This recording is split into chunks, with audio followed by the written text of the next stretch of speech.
বন্ধুরা, আপনি কি চাকরির জন্য প্রস্তুতি নিচ্ছেন? প্রতিদিন নতুন নতুন চাকরির খবর খুঁজছেন? তাহলে আজকের ভিডিওটি আপনার জন্য খুবই গুরুত্বপূর্ণ। কারণ সোশ্যাল মিডিয়ায় এমন একটি খবর ভাইরাল হয়েছে যেখানে বলা হয়েছে আগামী কয়েক বছরে পশ্চিমবঙ্গে 6,50,000-এরও বেশি চাকরির সুযোগ আসতে পারে। কিন্তু এই খবরটা কতটা সত্য? কোন কোন বিভাগে নিয়োগ হতে পারে? আর একজন চাকরি প্রার্থী হিসাবে এখন আপনার কি করা উচিত? সব কিছু জানবো আজকের ভিডিওতে, তাই ভিডিওটি শেষ পর্যন্ত দেখুন। আর ভিডিওটি ভালো লাগলে অবশ্যই লাইক করে চ্যানেলটি সাবস্ক্রাইব করে রাখবেন পরবর্তী জব আপডেটের জন্য। প্রথমেই একটা বিষয় পরিষ্কার করে রাখি, এই সংখ্যাগুলো সরকারি ঘোষণা নয়, এগুলো বিভিন্ন অনুমানের ভিত্তিতে তৈরি করা হয়েছে। তবে ভবিষ্যতে বড় নিয়োগের সম্ভাবনা আছে বলেই অনেকেই মনে করছে। তালিকা অনুযায়ী Paschimbanga police, Kolkata police, fire operator, forest guard, jail warder, panchayat, প্রায় সব ক্ষেত্রেই নিয়োগের সম্ভাবনার কথা বলা হয়েছে। শুধু তাই নয়, শিক্ষাক্ষেত্রে এসএলএসটি, আপার প্রাইমারি এবং প্রাইমারি টিচার্স পদে হাজার হাজার শূন্য পদের সম্ভাবনার কথা রয়েছে।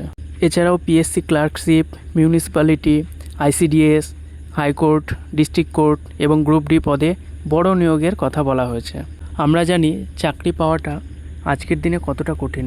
অনেকে বছরের পর বছর পড়াশোনা করেছেন, একের পর এক পরীক্ষা দিচ্ছেন, কিন্তু একটা বিষয় মনে রাখবেন, সুযোগ যখন আসবে তখন প্রস্তুত মানুষরাই সেই সুযোগ কাজে লাগাতে পারবে। তাই এখন থেকেই নিজের প্রস্তুত চালিয়ে যান। চাকরির আপডেট দেবে তারপর আমি পড়া শুরু করব, তাহলে কোনো দিনই আপনাকে চাকরি পেতে হবে না। চাকরি আপডেট আসবে, তখন তুমি প্রস্তুত থাকবে, তবেই তুমি সেই চাকরিটা নিতে পারবে। আবারও বলছি, এই তথ্যগুলো সম্পূর্ণরূপে অনুমান ভিত্তিক। তবুও সরকারি বিজ্ঞপ্তি প্রকাশ হলে তবেই প্রকৃত শূন্যপদের সংখ্যা জানা যাবে। তাই গুজবে বিশ্বাস করবে না, নিজের প্রস্তুতির উপর বিশ্বাস রাখুন। এবার দেখে নেওয়া যাক কোন কোন বিভাগে কত শূন্যপদের সম্ভাবনা রয়েছে। পশ্চিমবঙ্গ পুলিশ কনস্টেবল প্রায় 15,800-এর বেশি।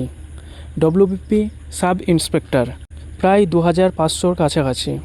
কলকাতা পুলিশ কনস্টেবল 10,000-এরও বেশি। কলকাতা পুলিশ সাব ইন্সপেক্টর 650-এর বেশি। Fire operator 2,000। Forest guard 1,700। Jail warder 700। Panchayat 6,500-এর বেশি। এবার আসি শিক্ষাক্ষেত্রে। এসএলএসটি নবম থেকে দশম শ্রেণী প্রায় 30,000। Upper primary 25,000। Primary teachers 20,000। SLST group C ও গ্রুপ ডি 10,000। এই সংখ্যাগুলো সত্যি হলে আগামী দিনে বিশাল একটা নিয়োগের সম্ভাবনা রয়েছে। তবে আমাদের অপেক্ষা করতে হবে। আর এখন থেকে